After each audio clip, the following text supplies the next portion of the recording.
Setiap kegagalan yang harus dihadapi memberi kesempatan untuk memulai lagi dan mencoba sesuatu yang baru. Ya, sebuah kata bijak yang dikatakan oleh Kolonel Harlan Sanders. Dia lahir di Indiana, Amerika pada 9 September 1890. Waktu umur 6 tahun, ayahnya meninggal dan ditinggal ibunya bekerja.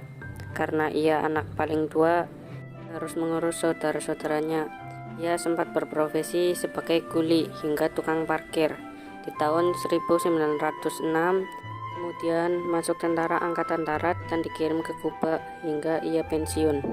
Lalu ia bergabung menjadi tim pemadam kebakaran kereta api sambil belajar hukum melalui koresponden dan terus menggali kemampuannya hingga ia memperoleh ijazah di bidang hukum dan menjadi pengacara. Meski sering menangani kasus di beberapa pengadilan, ia merasa penghasilannya sangat jauh dari standar. Ia pun kemudian meninggalkan profesinya sebagai pengacara dan membuka sebuah stand untuk servis mobil pada tahun 1929 di Corbin. Suatu hari ada seorang penjual asongan berkata bahwa di kota ini tidak ada rumah makan yang bagus. Dalam benaknya bergejolak untuk mendirikan sebuah rumah makan. Lalu ia memulai dari sebuah gudang di belakang stand pelayanan mobilnya dan mengubahnya menjadi rumah makan kecil yang menjual ayam dan sayur segar. Pada tahun 1930, usahanya semakin berkembang.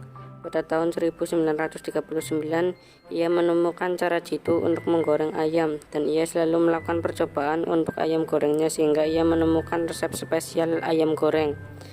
Selang beberapa tahun, tata letak kota mengalami perubahan sehingga rumah makannya tidak lagi strategis dan menarik pengunjung, dan terpaksa ia menjualnya dan ia memutuskan pensiun. Meski dalam kondisi sudah tua dan mempunyai penyakit rematik, ia turun ke pasar untuk mempromosikan ide penjualan ayam KFC-nya. Resep ayam yang ia tawarkan lebih banyak ditolak dan ditertawakan. Selama 2 tahun berkeliling menawarkan resepnya, ada lebih dari 1.000 penolakan yang ia terima. Tanpa kenal lelah dan yakin akan berhasil, ia terus berusaha dan akhirnya resep ayam gorengnya banyak disukai oleh masyarakat. Hingga ia menginjak usia 70 tahun, jumlah rumah makan KFC-nya mencapai 200 tempat.